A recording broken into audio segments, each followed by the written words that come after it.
Assalamualaikum warahmatullahi wabarakatuh.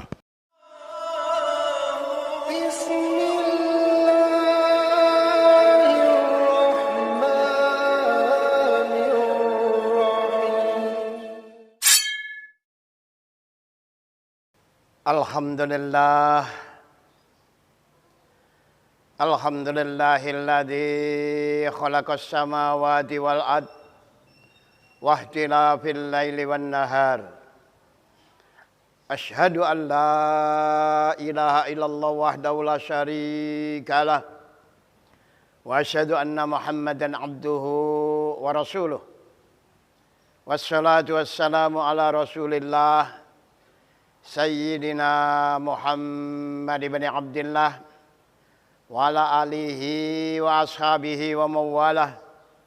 La haula wa la quwwata illa billah.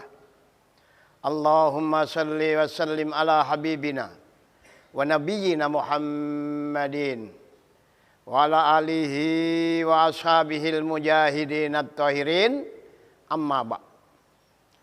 Fa ya ayyuhal hadirun ittaqullaha haqqa tuqatih wala tamutunna illa wa antum muslimun.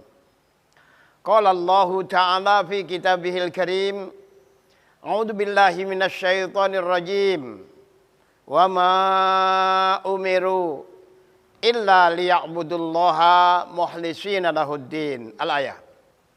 Wa qala an-nabiy sallallahu alaihi wasallam, sayati 'alan nasi zamanun tahluku sunnati fihi kama tahluku thawbal abdan tahdusul bid'ah faman ittaba'a sunnati sara ghariban wa baqiya wahidan faman ittaba'a bid'atan nasi wajada khamsina sahiban.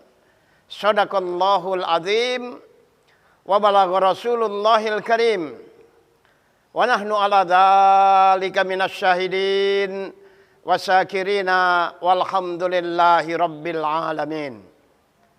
Tuan-tuan yang mulia, saudara-saudara hadirin kaum muslimin, sidang ibadah Jum'ah yang dirahmati Allah Subhanahu wa taala. Kembali kita bersyukur di hadapan Allah Subhanahu wa taala, di mana Allah Subhanahu wa taala telah melimpahkan kasih sayangnya kepada kita semuanya. Allah Subhanahu wa taala berikan taufik, hidayah serta inayahnya kepada kita semuanya, sehingga pada siang hari ini kita diberikan kemampuan oleh Allah Subhanahu wa taala untuk memenuhi panggilannya, yang insya Allah kita akan sama-sama laksanakan ibadah Jum'ah di Masjid Ar-Rahmah yang mulia ini. Mudah-mudahan apa yang telah kita buat pada siang hari ini menjadi asbab Allah Subhanahu wa taala senantiasa redho kepada kita dalam kehidupan di dunia ini, lebih-lebih di akhirat nanti. Amin. Amin ya rabbal alamin. Hadirin yang dirahmati oleh Allah Subhanahu wa taala, Allah Subhanahu wa taala telah perintahkan kepada kita untuk senantiasa berdoa kepada Allah Subhanahu wa taala minimal 17 kali dalam satu hari satu malam. Kalau seandainya kita berdoa hanya 16 kali, maka kita digolongkan oleh Allah di dalam golongan orang-orang yang berdosa. Apa doa yang kita panjatkan? Ihdinas siratal mustaqim. Ya Allah, tunjukkan saya ke jalan yang benar, jalan yang Engkau ridhai. Siratal ladzina an'amta alaihim, yaitu jalannya orang-orang yang telah Engkau berikan nikmat. Siapakah gerangan yang telah diberikan nikmat oleh Allah Subhanahu wa taala? Berdasarkan Al-Qur'anul Karim, bahwa orang yang telah diberikan nikmat oleh Allah Subhanahu wa taala ada 4 golongan. Terlepas dari 4 golongan ini, walaupun nampak secara zahir rumahnya tingkat, mobilnya mengkilat, duitnya berlipat-lipat, istrinya 4, kalau nggak masuk dalam golongan ini, itu hanyalah kenikmatan yang majazi, bukan kenikmatan yang hakiki. Lalu siapakah 4 golongan ini? Yang pertama minan nabiyin, golongan para nabi. Yang kedua minas siddiqin, golongan orang-orang yang jujur, para siddiqin. Dan yang ketiga minas syuhada, orang-orang yang berjuang membela agama Allah sampai akhir hayatnya sehingga digolongkan sebagai syahid di jalan Allah Subhanahu wa taala. Dan yang keempat minas solehin, yaitu orang-orang yang soleh. Hadirin yang dirahmati oleh Allah Subhanahu wa taala, Allah Subhanahu wa taala menurunkan ribuan nabi. Bahkan diceritakan dalam kitab klasik, diceritakan oleh Ibnu Mas'ud radhiyallahu an, bahwa Allah Subhanahu wa taala telah turunkan 124.000 nabi. Dari 124.000 nabi ini disaring-saring oleh Allah Subhanahu wa taala, ada 313 yang diangkat oleh Allah sebagai rasul, ditugaskan untuk mendakwahkan agama Allah Subhanahu wa taala. Dari 313 ini disaring-saring oleh Allah, ada 25 nabi yang namanya diabadikan oleh Allah dalam Al-Quranul Karim, yang mana orang Islam mesti mengetahui daripada nabi yang 25 ini, yang dimulai oleh Nabi Adam kemudian diakhiri sebagai penutup para nabi, yaitu baginda Muhammad SAW. 25 ini disaring lagi oleh Allah Subhanahu wa taala, tinggal 5. Istilah Maduranya the big 5, 5 besar. Dalam istilah agama dikatakan ulul azmi. Lah ulul azmi yang pertama dimulai oleh Nabi Nuh alaihissalam. Dia mengajak manusia agar manusia taat kepada Allah Subhanahu wa taala. Dia menyampaikan kalimat thayyibah, la ilaha illallah. Nuh Rasulullah. Siang malam, lailan wan nahar.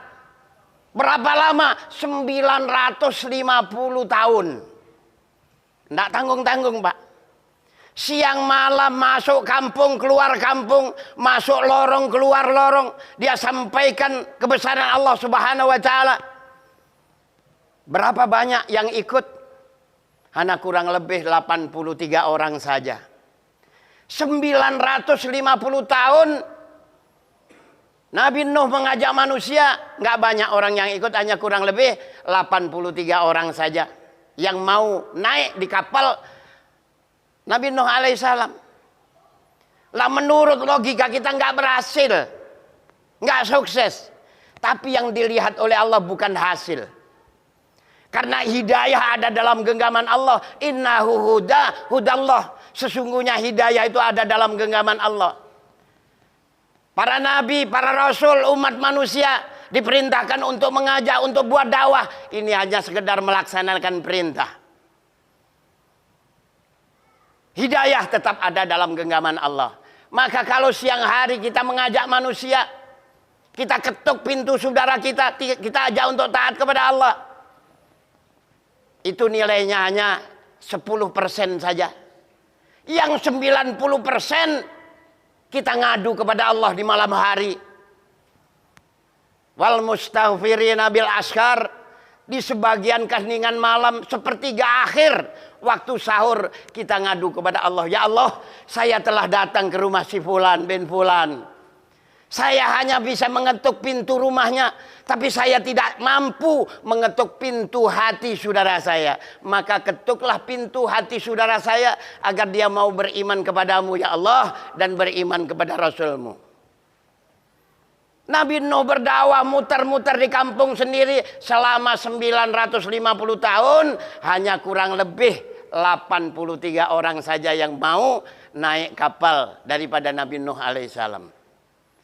Kemudian dilanjutkan oleh Nabiullah Ibrahim alaihissalam.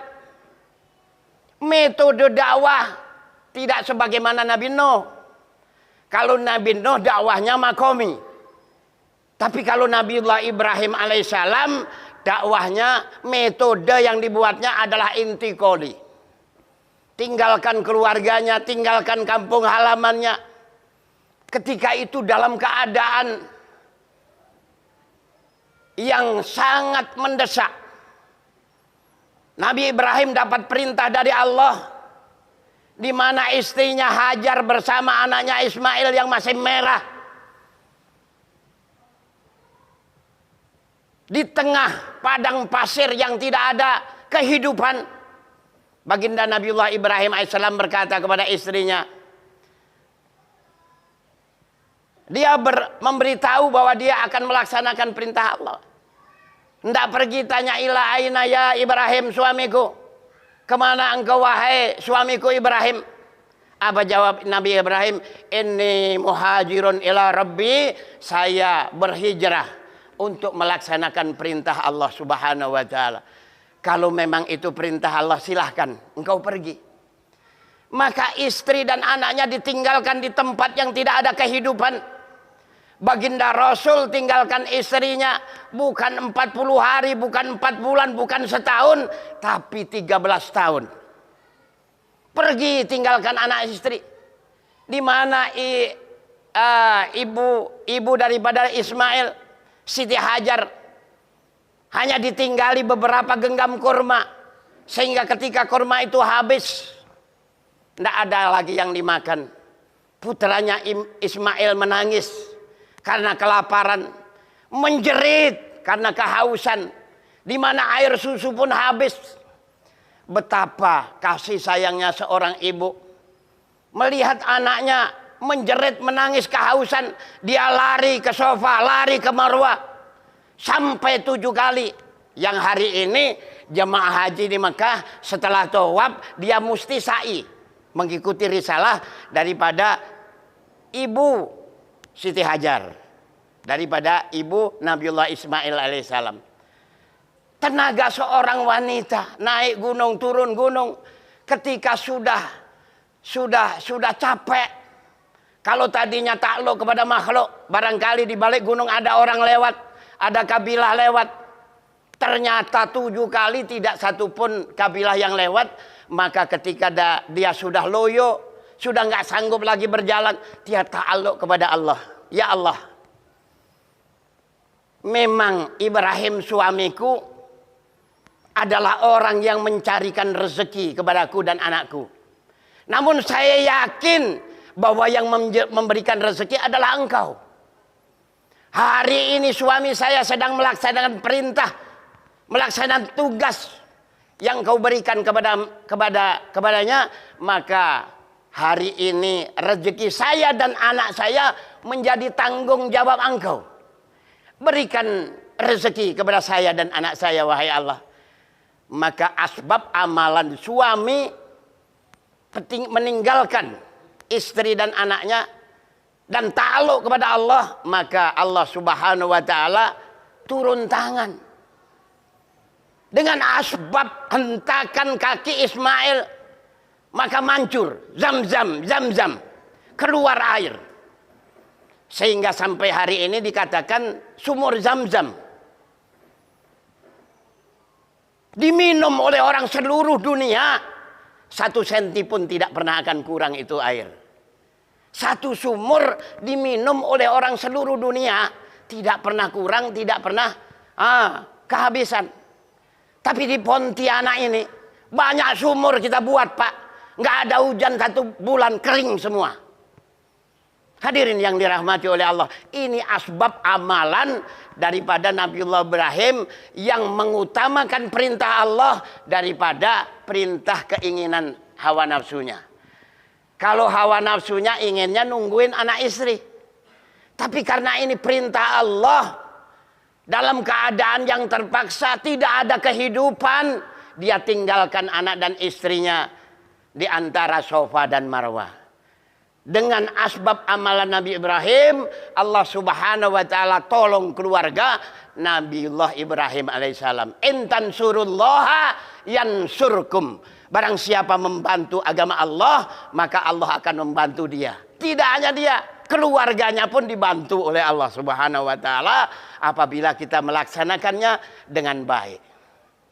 Hadirin yang dirahmati oleh Allah Subhanahu wa taala. Maka ini amalan Nabi Ibrahim adalah intikoli. Dakwahnya meninggalkan kampung halamannya, meninggalkan pekerjaannya, meninggalkan anak dan istrinya. Dia hijrah menuju Allah Subhanahu wa taala. Inni muhajirun ila rabbi. Saya berhijrah untuk melaksanakan perintah Tuhan saya.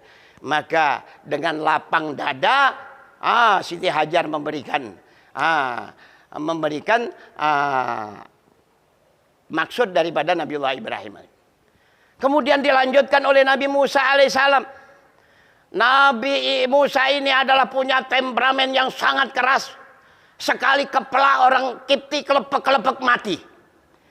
Tapi ketika Allah Subhanahu wa taala perintahkan untuk dakwah kepada Fir'aun,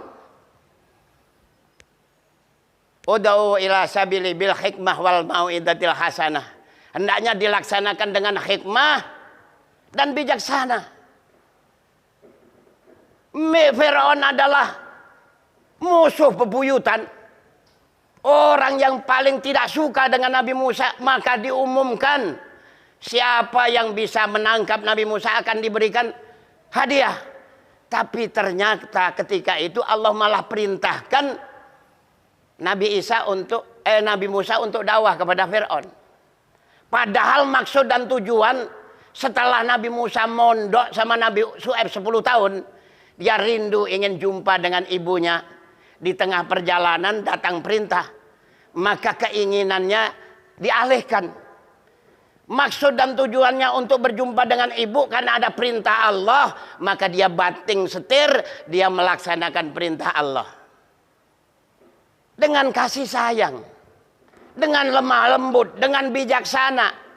Maka dia datang ke istrinya Fir'aun. Hei Fir'aun. Silahkan engkau jadi raja. Tapi jadilah raja yang beriman. Saya cukup jadi dai saja. Dengan kasih sayang. Dengan lemah lembut. Maka tidak sesuai dengan keadaan Nabi Musa. Nabi Musa ini orangnya keras. Temperamennya kasar. Dia punya lidah tidak bisa fasih. Karena waktu kecil dia pernah gigit api. Disediakan roti dan api. Ternyata Nabi Musa milih roti. Tapi setelah dekat malaikat Jibril tarik tangannya pindah ke api. Sehingga api itulah yang dimakan oleh Nabi Musa. Sehingga lidahnya itu kebakar. Sehingga jadi kidal. Susah berbicara dengan fasih. Namun Nabi diperintahkan untuk dakwah dengan lemah lembut, dengan fasih, dan lain sebagainya. Maka itu dilaksanakan oleh Nabiullah Musa alaihissalam.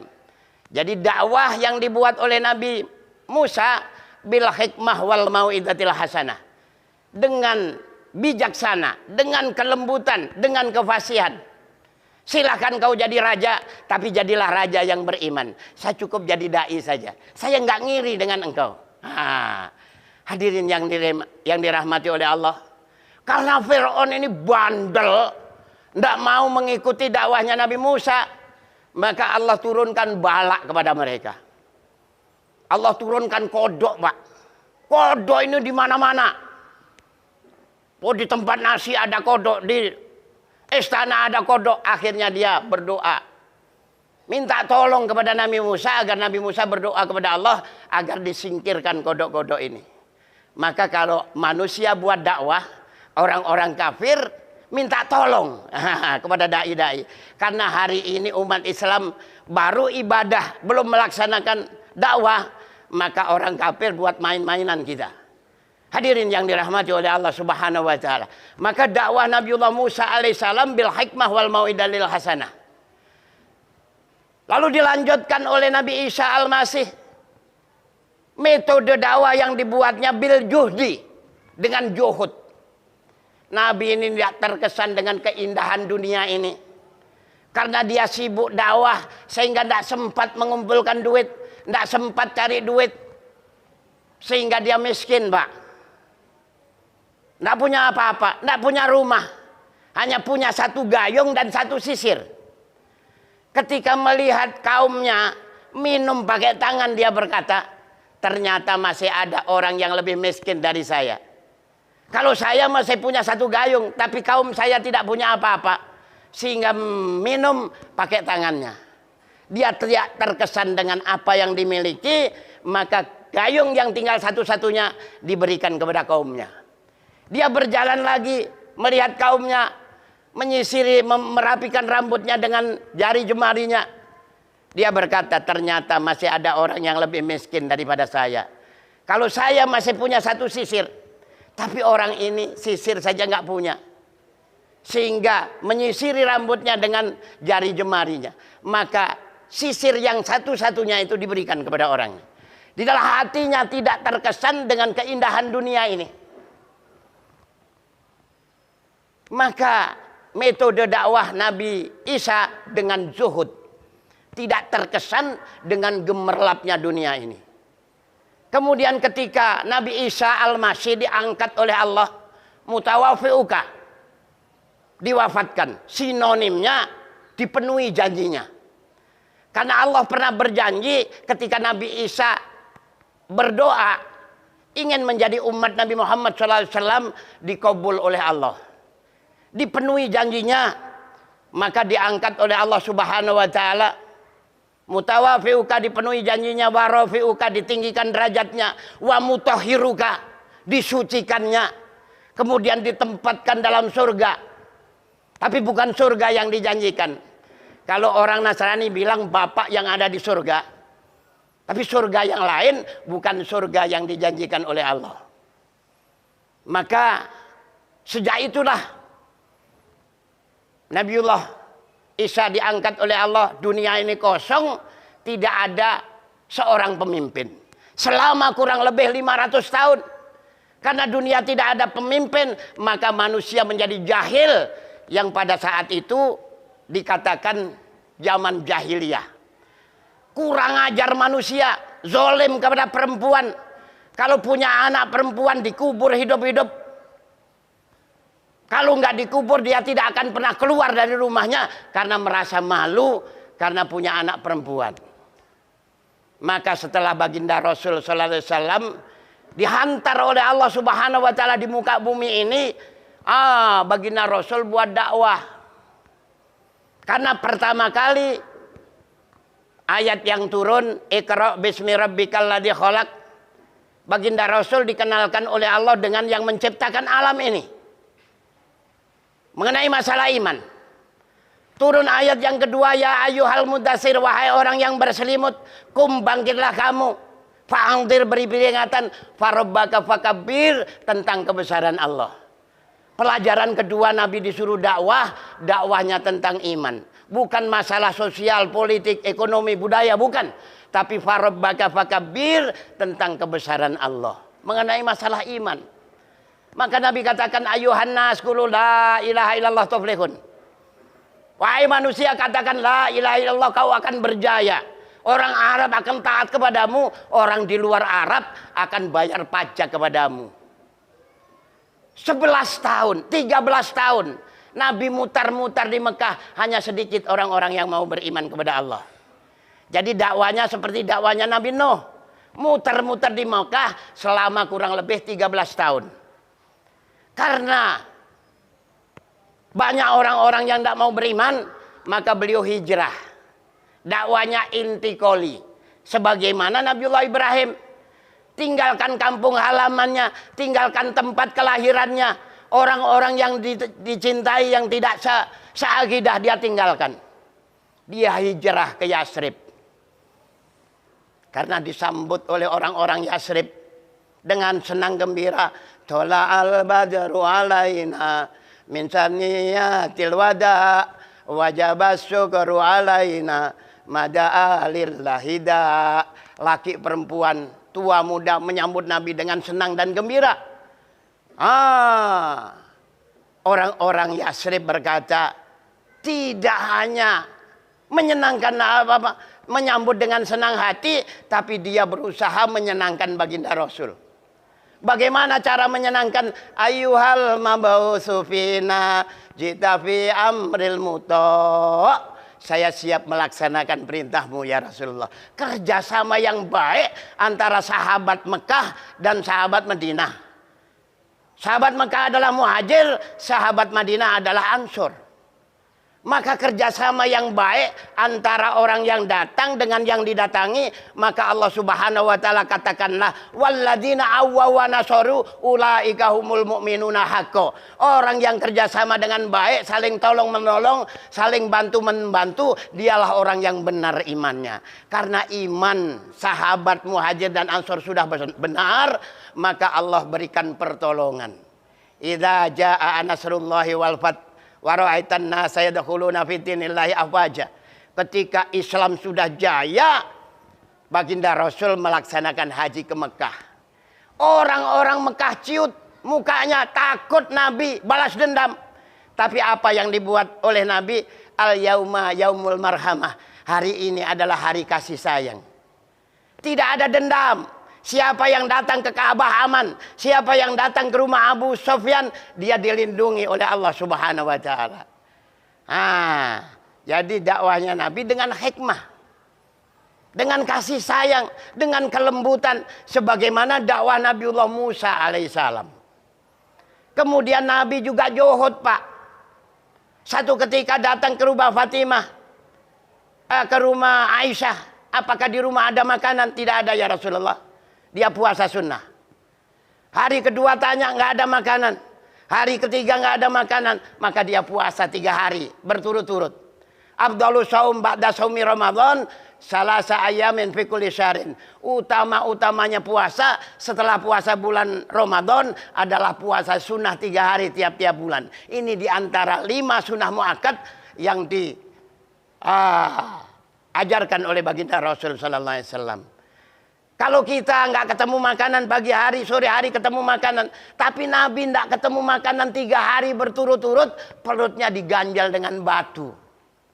Hadirin yang dirahmati oleh Allah. Maka beliau zuhud.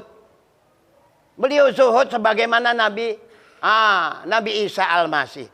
Karena sistem dakwah yang dibuat oleh Nabi mengikuti 4 ulul azmi. Dia makomi di Mekah 13 tahun sebagaimana amalan Nabi Nuh makomi 950 tahun. Kemudian tinggalkan Mekah, Nabi intikoli 11 tahun.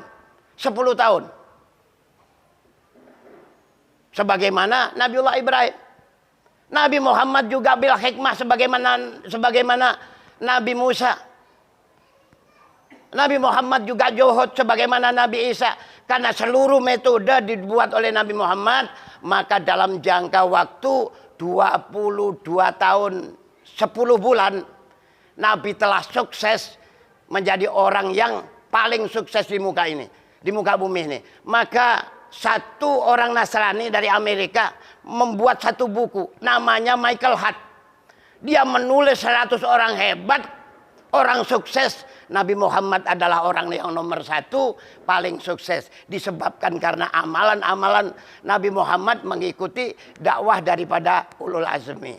Mudah-mudahan dengan kita mengetahui asbab-asbab kesuksesan, kita mengikuti daripada sahabat-sahabat yang telah sukses mengikuti dakwah Nabi Muhammad SAW sehingga mendapatkan keredoan daripada Allah Subhanahu wa taala. Wasabiqunal awwaluna minal muhajirin wal ansar walladzina tabauhum bi ihsan radhiyallahu anhum wa radu'an. Orang yang pertama kali menjiplak amalan Nabi adalah para sahabat, baik muhajir maupun ansar. Walladzina tabauhum bi ihsan, orang-orang setelah mereka termasuk kita ini, apabila itba dengan 2 sahabat ini bi-ihsan dengan baik, radhiyallahu anhum wa radu'an. Allah redho kepada kita dan kita pun redho kepada Allah Subhanahu wa taala.